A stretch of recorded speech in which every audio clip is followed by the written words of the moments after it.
Hi there, hope you guys are doing well. This is Tim and I'm coming back at you with a fresh new video. And this is week 14, look at that, woohoo! 1-4, hey, we're past 13. Alrighty, so with this video I'm going to be talking over, this is actually some of my own gameplay of a game I love called MONACO. For those who don't know what it is a top-down stealth heist game. As you can see, there I am with my name Tiptoes, same as the channel. And as a little fun fact, I guess another reason why I named the channel Tiptoes is it was a nickname my dad gave me when I was a kid because he called me Timid Tiptoes or Tiptoe and Tiger. But I also, whenever I play games, I always love stealth aspects. I always love kind of lurking around and stealing objectives. I played Elder Scrolls all the time, and I was always the stealthy rogue on thieving missions and stuff. So this game is right up my alley. I've also realized I never really talked about my love of games and also with animation, how I really gear all my focus of animation towards games. That's really where I want to be. It's really where I want to go someday. And but for right now, we'll just mostly talk about the game, but maybe I'll dip back and forth. So with this game, in case you don't know, again, it's a top-down heist game, and there's depending on the level you're playing, you can choose one of 8 characters to play as. There's the locksmith, who can like open doors and safes faster. The pickpocket, who can like collect items to like use like. If you collect coins, you can like shoot more or throw smoke bombs more. There's the cleaner, the lookout, the mole, a whole bunch of different characters. And what I love is that each and every character, for the most part, they can all pretty much do the exact same thing, but they all have unique abilities. And you can play all the old missions again and again and again, but change up different characters. And you finally realize, when you go back, is that certain characters are wonderful with certain missions. Right there, I'm playing as the gentleman, and I wanted to try and turn off that alarm and get to the safe. The gentleman is a very old guy. He's kind of out of his league a little bit, so he can't really unlock stuff as fast as the other characters. However, his special ability is that he's able to make disguises for himself. So if you've already noticed, the locksmith and I always call him the seeker, but it's the lookout, the blue and the red. The 2 other players I'm playing with are having a much more difficult time getting to me because they don't readily have disguise. So what I try to do is that when I get ahead, I try to turn off some of the systems and clear a path to basically help them get farther along. And again, it's what I love about this game so much, again, in general with how I like playing, I like cooperative games. I can play first-person shooters and stuff by myself, and that's completely fine. Halo 3 is my absolute favorite game of all time. But this is just right up my alley with things that I love, working together, and also where it doesn't seem like one player is the hero character. So like right here, because I have the locksmith with me, we can pick that lock a lot faster. So because we were able to work together, I could complete that objective and we all benefit from it. So with this mission, I had played with these guys about 2 games before this. The first round, they were definitely relatively new. Awesome Gamer playing as the lookout right above me.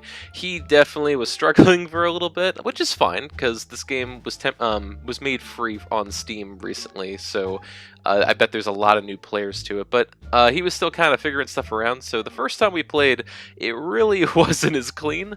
But then by the second round, I chose an easier mission and it worked out really well. So what I decided for the heck of it was to choose this mission where there's a character in the game called the Hacker, where if you kind of see those plugs on the walls, basically the Hacker's the only character who can activate those, and if he does so, he can turn off systems like how we can go up to the computer symbols and turn them off ourselves. So the Hacker has a very unique ability to basically turn off more systems than you normally would. So funny enough, with this mission, this is the mission after you unlock the Hacker, so it's recommended you play the Hacker because, well, this is as you can see with all the plugs up there, this whole level's designed for him.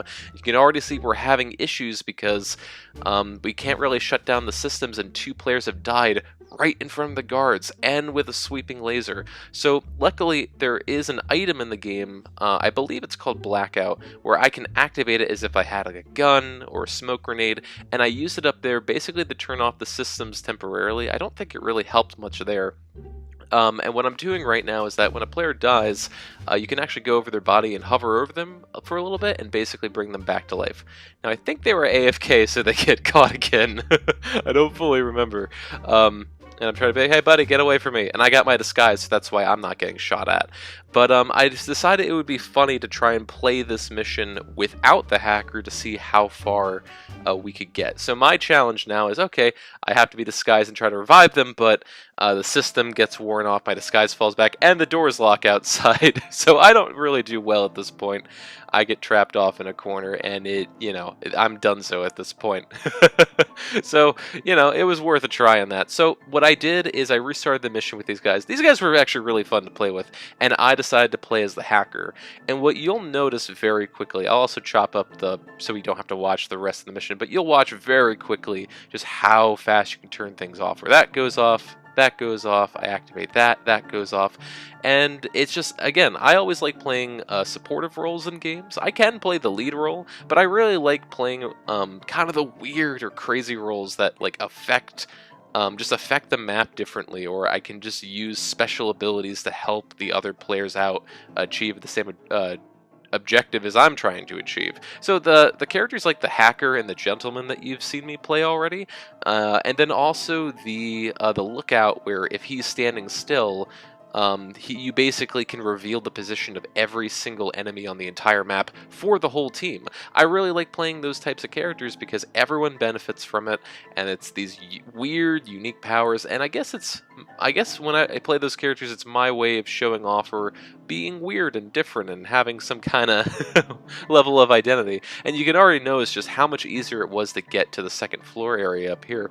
Now, ironically enough, once we finished up with the second floor and we got back down, we ran into a very similar situation. They actually died in the exact same spots, which I found hilarious. So I was wondering, oh great, we're at the very end, we've already completed our objective, all we have to do is escape, but I'm the hacker and I can turn off these alarms, which when those alarms touch you, it sirens off and all the guards know where you are. You don't get immediately caught, but it just becomes a lot more of a nuisance. So because I'm the hacker, I can use these abilities just to kind of turn off the system to make it more comfortable for me. I can bring my player back to life, and we also in a second do manage to get the other player back up alive.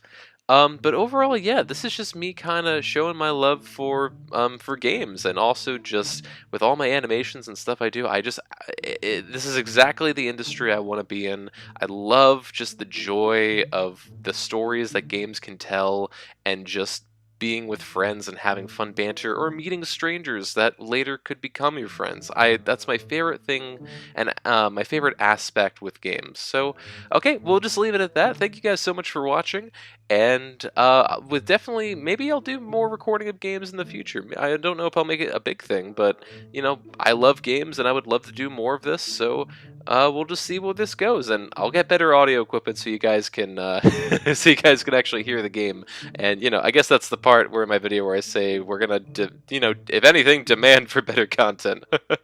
So again, thank you guys so much for watching, and I hope you guys enjoy the rest of your day. Bye.